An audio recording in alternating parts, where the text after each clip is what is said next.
We are on the record now of the people of the state of Michigan versus Bobby Williams. File number 21-20182-FH, 21-20183-FH, 21-20207-FH, and 20-20065-FH. The first three are set for sentencing this morning. The file ending in 6-5 is set for sentencing on contempt of court for failure to appear at pretrial December 9, 2020. Ms. Van Dusen, would you like to place your appearance on the record? Dawn Van Dusen on behalf of Mr. Williams. And sir, you are Bobby Joe Williams, is that correct? That is correct. Mr. Williams, this is a sentencing in a felony case. As a result of that, you do have a right to be present in person here at the courthouse for your sentencing hearing. We'd only proceed today if you're willing to waive that right and continue by video conference. Are you willing to do that? Yes, I am. All right. Have you had an opportunity to read and review your pre-sentence report? Yes, Your Honor, I have. And have you had an opportunity to review that report with Ms. Van Dusen? Yes, I have. Are you satisfied with Ms. Van Dusen and the advice that she's giving you? Yes, I am, very much so. And do you wish to explain or challenge the accuracy or relevancy of any of the information that is in your pre-sentence report? No, I do not. Ms. Van Dusen, does the pre-sentence report disclose any prior convictions in which there exist any known constitutional defects? No, Your Honor. The probation officer has calculated the minimum sentencing guidelines in this case to be from 10 to 23 months. Do you agree with that computation of guidelines? I do, Your Honor. And Ms. Van Dusen, is there anything you'd like to say on behalf of Mr. Williams before the court takes the sentence? Just, Your Honor, I'm looking through his criminal record and the crimes that he has recently committed. He's been in jail for over close to a year now, 271 days. The whole time, he has acknowledged that the reason, a lot of these crimes have happened was because of drugs. He has children, grandchildren, and he asked the court to allow him to do the drug court program. So therefore it gives him an opportunity to show his kids and his grandchildren and earn their respect back, to have a relationship with them. So I'm asking the court to adopt the recommendation in this matter.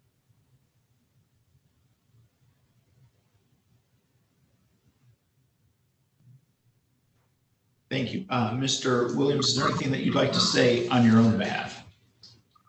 No, just that Miss Van Dusen is correct there. I have two beautiful grandchildren, a daughter that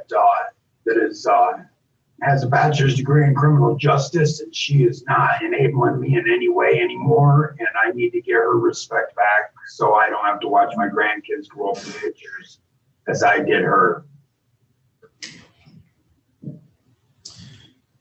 Thank you.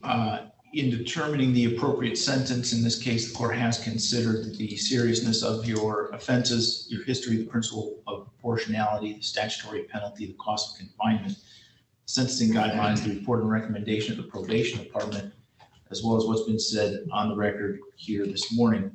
The criteria and reasons for the sentence are the nature and gravity of the offenses, the discipline appropriate to their commission, deterrence against repetition by you and by others, vindication for the law, and the protection of society.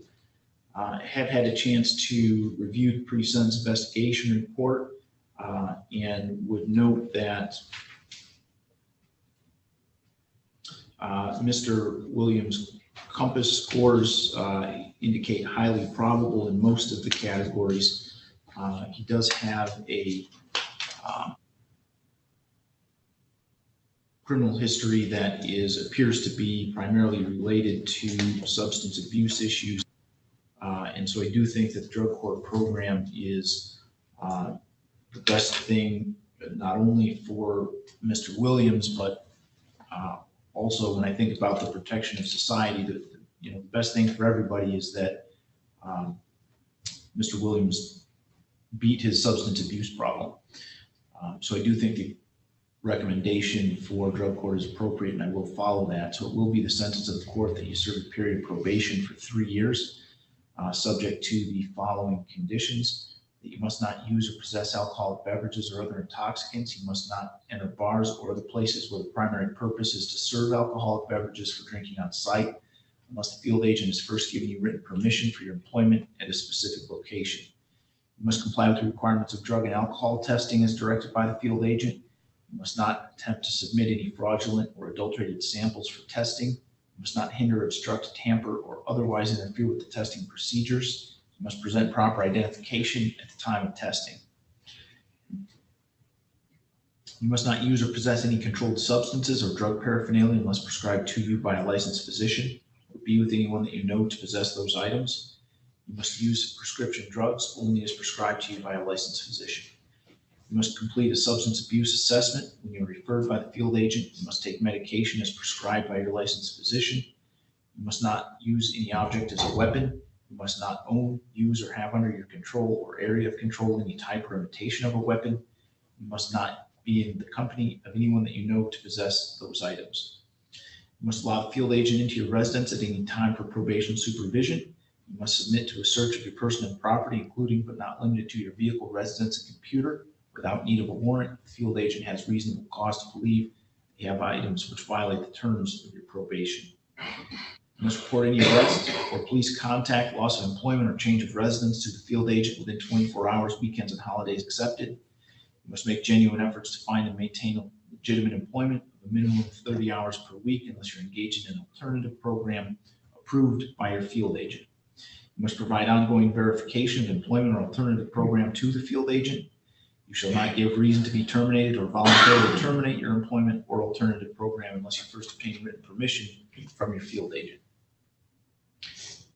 You must serve jail time of 12 months with credit for 215 days served. You may be released early to attend residential substance abuse treatment at Dawn Farms or Sacred Heart. You must pay restitution in the amount of $852.66. $316.98 of that goes to Walmart on docket number 21-20182-FH, and $535.68 on docket 21-20183-FH.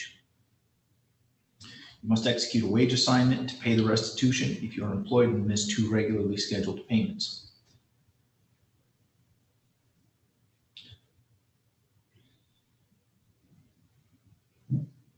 With respect to file number 21-20182-FH, you must pay $68 state costs, $130 crime victims' rights fee, $60 DNA fee, $750 court costs, $450 attorney fee, a $30 per month supervision fee that's increased to $60 per month if electronic monitoring is required, and the restitution that I already addressed. File number 21-20183-FH.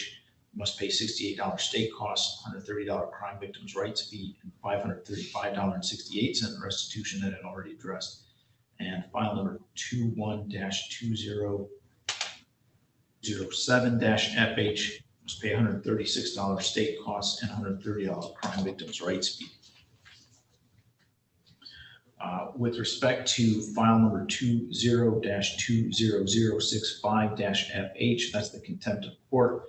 It's sent to the court that you served 93 days in the Lenawee County Jail with credit for 93 days served. You do have the ability to request an appeal of your sentence, Mr. Williams. They should have for you at the jail 3 copies of a notice of right to appellate review and request for appointment of attorney form in each of the 3 files. The files end in 82, 83, and 07. So you're going to get 9 pieces of paper altogether. There's a set of 3 forms for each file. You need to sign one form. You need to sign one form in each file and return those to the court. That just indicates that you received your copies of those documents. If you want to appeal your sentence, you need to fill out the other copies of the forms and mail those to the address listed in the forms within 42 days. Do you have any questions, sir? Just that I would like to speak to my attorney one more time about my sentencing in the breakout room, if that's possible.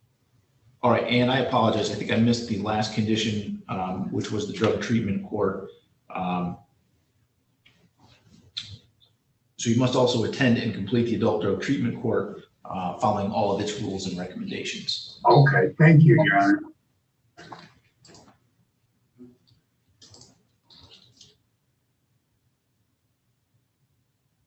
All right, so I will set up a breakout session so that you can speak to Ms. Van Duzen, and then we can conclude the hearing. You can just go ahead and log out or end your Zoom session from there. Okay, thank you, Your Honor. Have a great day. Thank you.